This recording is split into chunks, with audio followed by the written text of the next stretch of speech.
Hey guys, I am en route to Alabama. It is Monday, 5 minutes till noon on Monday the 21st of June, I think. Anyhow, I wanted to let you guys know about the pigs in the trap last night.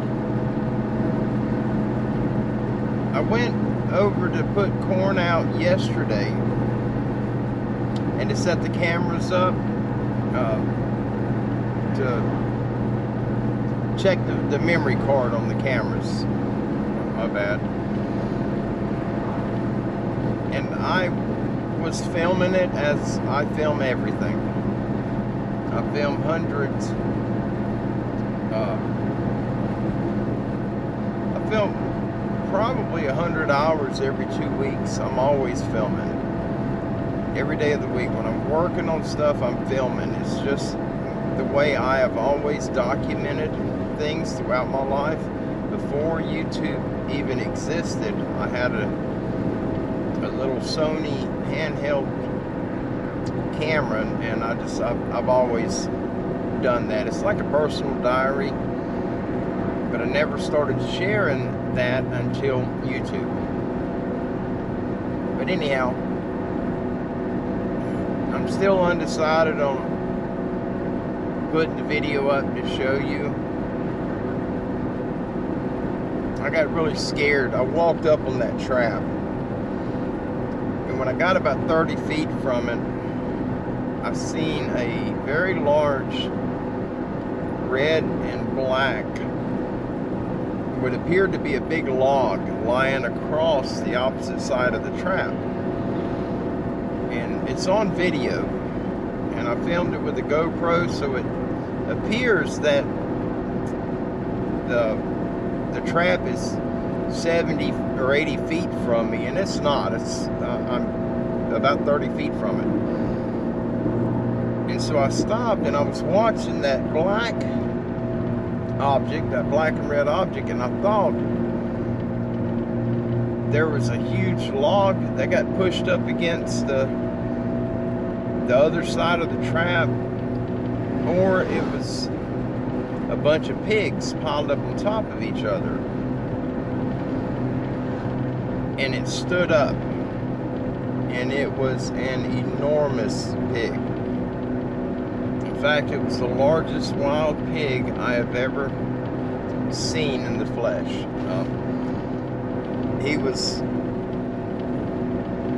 His back was about where my belt line is on my pants, on my waist. And they knew I was there. They were sleeping. And he stood up, and I froze instantly, because there was 30 feet between us, and the gate of the trap was open. I left it open intentionally so the pigs would go into the trap, feed, get comfortable with it, and they would leave. And anyone who traps wild hogs understands that process. You can't just set the trap, bait it, set the door on it, and go and come back and have a bunch of pigs in it. That's not how it works. They are very leery of the trap at first. If you set the trap that way, one pig is going to be brave enough to go in and check the trap out. If you set the gate and he comes into the trap, gets trapped, and panics, the rest of the pigs take off. They split. And you've ruined your chances at knocking out a portion of pigs. And so the gate was, I had it open. It's a spring-loaded gate, the way you build that trap. And I drove a piece of steel rebar into the ground, and that's what held the gate open. And it was open when I walked up on it, and I froze because all I had was my 10 millimeter. 10mm is a very powerful handgun, but even a .44 Magnum, there's only so much you can do with a pistol when it comes to a hog that size. You can't just hit him anywhere. If he were to attack you, the chances of you making a fatal hit on him with your first shot are probably 1 in a million. It won't happen. That pig will maul you, tear you to pieces before you have the opportunity to stop him, if you stop him. And so he stood up, the wind had turned, and in the video I played it back, watched it, and you can hear the wind pick up, and what it done is it changed directions and it started blowing. It was hitting me from my left side, and it circled around and started hitting me from the back, and it was hitting the microphone on the camera. That's why it got real loud, and it blew my scent straight to him. But that one stood up, and then he took a couple steps forward, and I realized it was one pig. And then 3 or 4 others that were just behind him, they stood up. The biggest one, I would absolutely bet without doubt that he was over 500 pounds. If he wasn't over it, he was very close to it.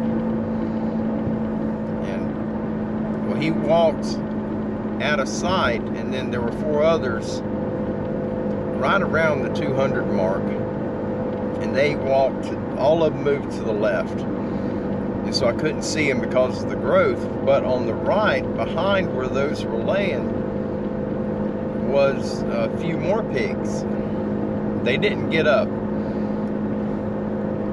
I very quietly and slowly turned around, and I went back to the car, and I called Chris, and had him on speakerphone, because I was filming, and if I decided to use the video, I wanted you guys to hear the conversation. The way you see us on video is the way both of us are, Chris and I both. It's just who we are, and I just wanted you to hear his reaction to it. But I pulled out of there, and then when he got back in town, right before dark, he called me, and I met him over there, and we went back in there.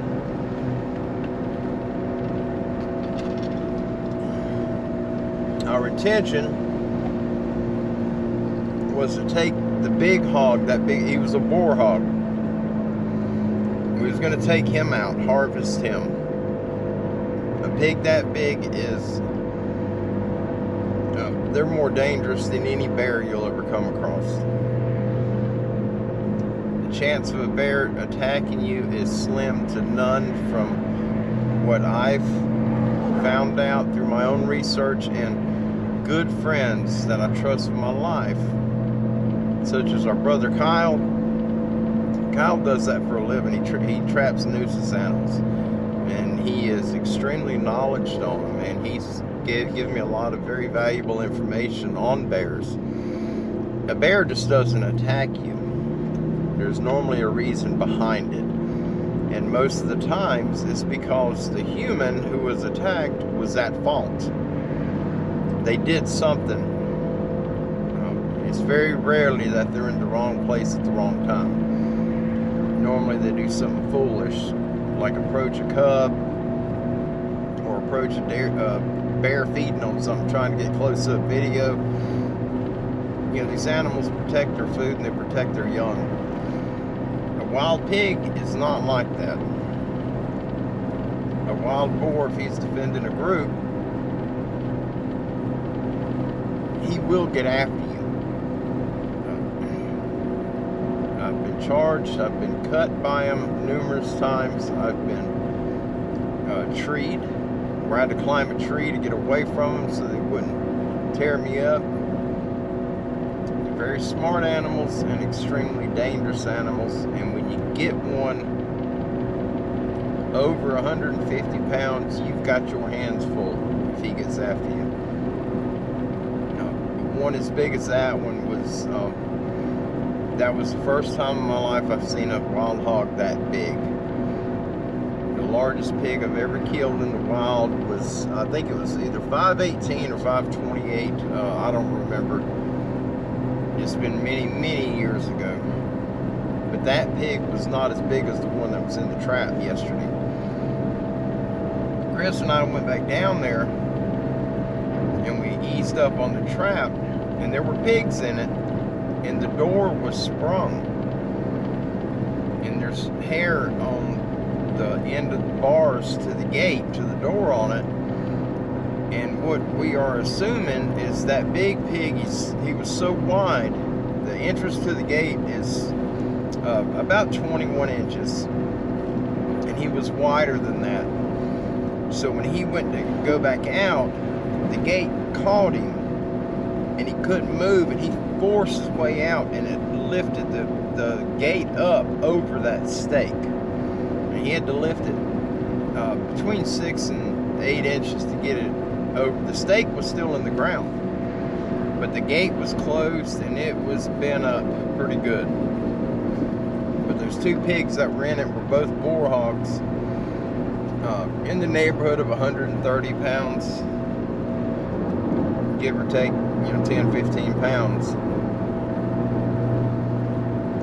But the pigs are still in the trap. We did not harvest them. We brought a bucket of feed in there for them, and we fed them. And what we're going to end up doing, I have to go to Alabama, is where I'm going right now. And so Chris will be going by today if he hasn't done it already. He's going to bring some more food over there for him. And then tomorrow,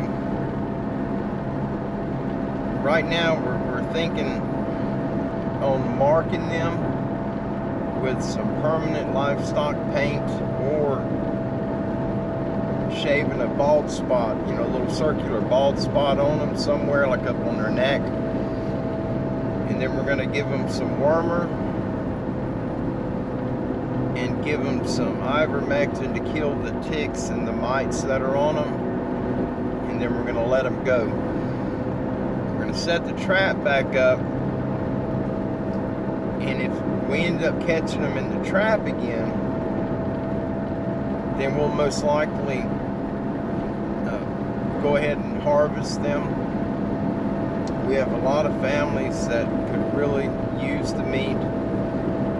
I didn't get one pig last hunting season, but we still have meat in the freezer from the previous hunting season, so we are not in need. But Chris and I both, neither one of us is going to kill an animal without having someone to take the meat. That's, I think they call it willful wasting of wildlife, which is illegal anyway. You can't just kill any animal in Florida. But we have several families, quite a few people. I believe it's 8 different households that need the meat, and we're going to be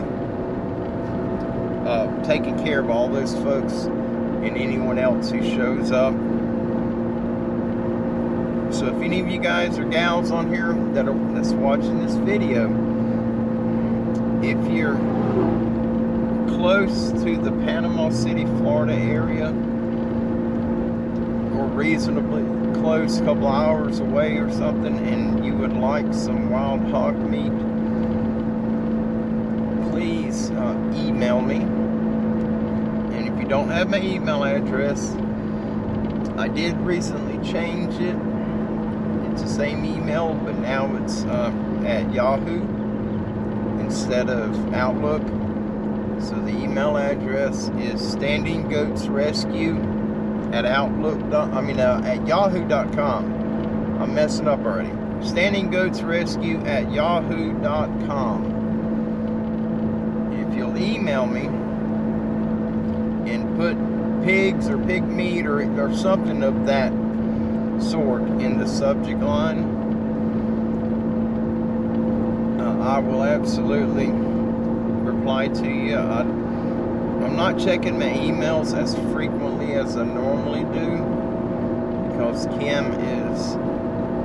her and Rosie are down in Central Florida, because Kim's father is he's not in good shape. He's in the hospital and it's not looking good for him, and so she's down there with her dad. So I have to, that's why I got my earbuds in now. My phone is online, so if she calls or messages me, I'll hear it, and I won't miss the call. She's giving me updates on him. The newest update she gave me was last night as I was going to bed, and I did not share the update yet. And this morning I actually forgot to share it, but when Kim got there yesterday, he lit up. He got really excited to see her, and he changed his mind, and he told Kim's sister that he wants to live. He wasn't wanting to live, but now he's changed his mind. He wants to live, and he asked for a feeding tube. So they are going to be putting the feeding tube in today. And if he's wanting to live, then by golly, I'm going to be praying that he survives this. Either way, I just want God's will to be done, whether it's to take him or to leave him. Whatever God's will is for him, that's what it needs to be. But that's where we're at right now. When I get back this evening, if it's not too late, I have a lot of animals to care for. As soon as I get home, I may do a live show. I don't know if I have this uploaded anytime soon. I'm traveling right now, going to my monthly medical review. I have to go each month because of complications from when I broke my neck.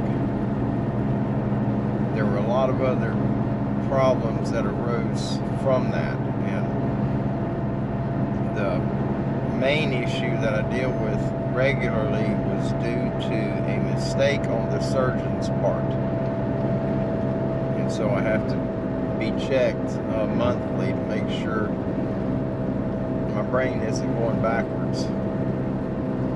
But anyhow, I just wanted to throw a little bit out there for you guys to chew on in regards to what happened at the pig trap, and the reason, I shared that video with you guys of the two boar hogs that are in the trap, and I wanted you to see firsthand how violent these animals are, how dangerous they are.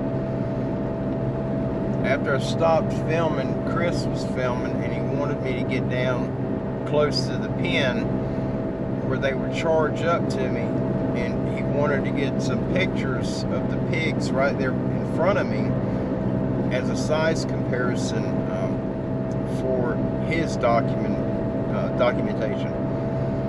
And I had the feed bucket. Well, I squatted down, they wouldn't come up to the pen. They were on his side trying to get to him, so I run the feed bucket. It's a 3-gallon bucket, like a 5-gallon bucket, it's just shorter. And I drug it down the bars just to make some noise to get their attention, and it got their attention.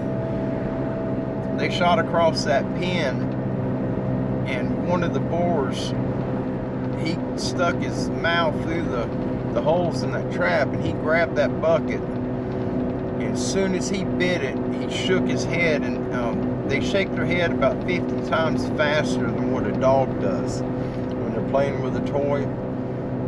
I mean, it's scary to see how fast and aggressive they can shake that head when they grab something. And he just about knocked me into the pen. He shook it so hard, snatched it out of my hand, because he thought he had a hold of me. But I don't know if Chris videoed that or if he just took pictures. He wanted to get some pictures of the pigs up there beside me as a size comparison.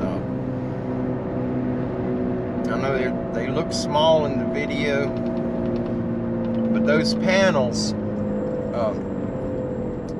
that we use as the perimeter on that wild hog trap are 50 inches tall,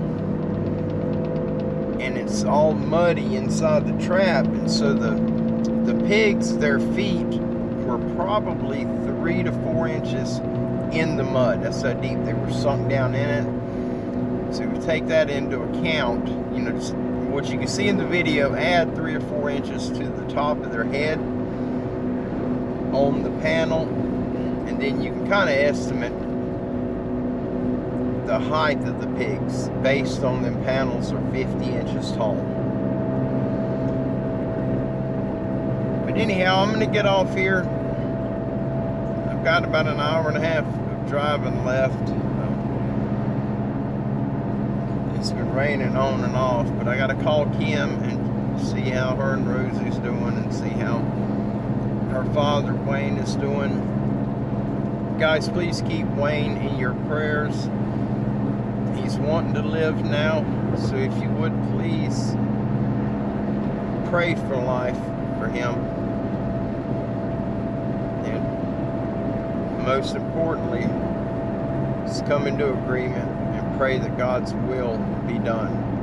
Whatever his will is for Wayne, that it'll be done. It'll be completed.